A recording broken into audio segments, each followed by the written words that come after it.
ओम नरसिंह पुराण नमः। अन्य तीर्थों के सहायद्री और आमलक ग्रामों को तीर्थों का महात्म्य। सूच्य कहते भगवान विष्णु पुण्य बोले कि ब्रह्मण उपयुक्त 68 नामों में भगवान विष्णु का पावन स्तुति वर्णन किया। आप दूसरे पावन वर्षों के तीर्थों के नाम है, उनका वर्णन सुनिए। सर्वप्रथम गंगा पवित्र, फिर यमुना, फिर गोमती, फिर सरयू, फिर सरस्वती, फिर चंद्रमा, चंद्रवती। ये नदियाँ पावन है। इस प्रकार कुरुक्षेत्र में 3 पुष्कर है, अभूत क्षेत्र तथा पवन परम पावन नर्मदा नदी। ये उत्तम परम पावन तीर्थ है। तापी, पयोष्णी और ये 2 नदियाँ है। इसमें संगम एक बहुत उत्तम तीर्थ है। ब्रह्मगिरी और मेखला में उसमें बहुत से उत्तम तीर्थ है। तीर्थ विराजो है।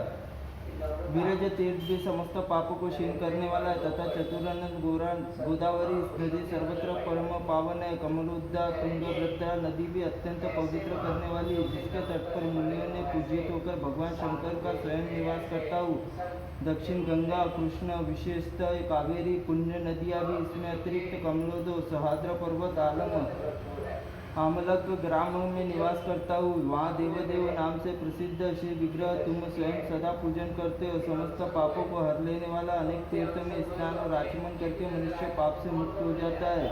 सूची कहते हैं भरद्वाज जी भगवान विष्णु के तीर्थों का वर्णन करके मधुसूदन अपने धाम चले गए। ब्रह्मलोक को सिधारे।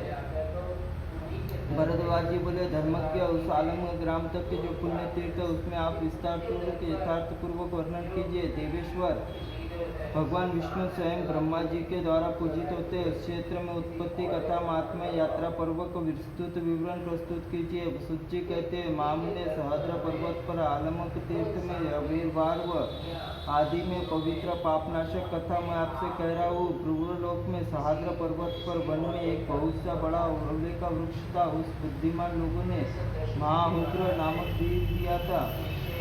महामुनि उस वृक्ष का फल बड़े रसीले और दर्शनीय, दिव्य और दुर्लभ होते थे। समस्त उत्तम ब्राह्मणों के उत्कृष्ट ब्रह्मा जी द्वारा पूर्व काल में महान फलों के उस फल को महावृक्ष को देखते हुए विपेंद्र ने उसे आया कहा। यह जानने के लिए ब्रह्मा जी ध्यानमग्न हो गए। उस ध्यान में महान आंवले का वृक्ष को देखा, जो उसके ऊपर शंख चक्र गदा धारण करने वाले देवेश्वर भगवान विराजमान देखा।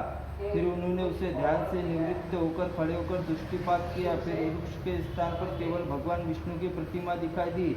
उसका आधारभूत है कि दिव्य महावृक्ष भूतल में धस गया और लोक पितामह ब्रह्मा जी गंध पुष्प आदि नित्य उन अविनाशी देवेश्वर आराधना में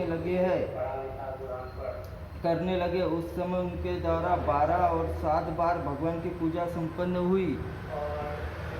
मुनिश्रेष्ठ आलम क्षेत्र में विराजमान भगवान महात्मा कौन वर्णन कर सकता है। श्री सहाद्र पर्वत पर आलम ग्राम के इस प्रकार अविनाशी देवेश्वर भगवान आराधना करने के पश्चात ब्रह्मा जी 12 तीर्थ और प्राप्त हुए। भगवान के चरण में पंचाभिमुख को एक तीर्थ प्रकट हुआ, चक्र तीर्थ नाम से विख्यात हुआ। उसमें पावन तीर्थों में नष्ट करने वाले मनुष्य चक्र तीर्थ में स्नान करके सब पापों से मुक्त हो जाता है और हजारों वर्षों तक ब्रह्मलोक में पूजित होता है। इसके बाद शंकर तीर्थ स्नान में करने से मनुष्य वाजपेय यज्ञ फल मिलता है। पौष मास में सूर्य नक्षत्र स्थित होने पर वहाँ पर यात्रा पर्व और पूर्व काल में सहाद्र पर्वत पर गंगा जल भरा हुआ ब्रह्मा जी का कमंडल में गिर पड़ा था। जब तक कुंडिका नाम से तीर्थ विख्यात हुआ। यह सारे तीर्थ अशुभों को हर लेता है। उसमें एक शिलामय गृह भी है।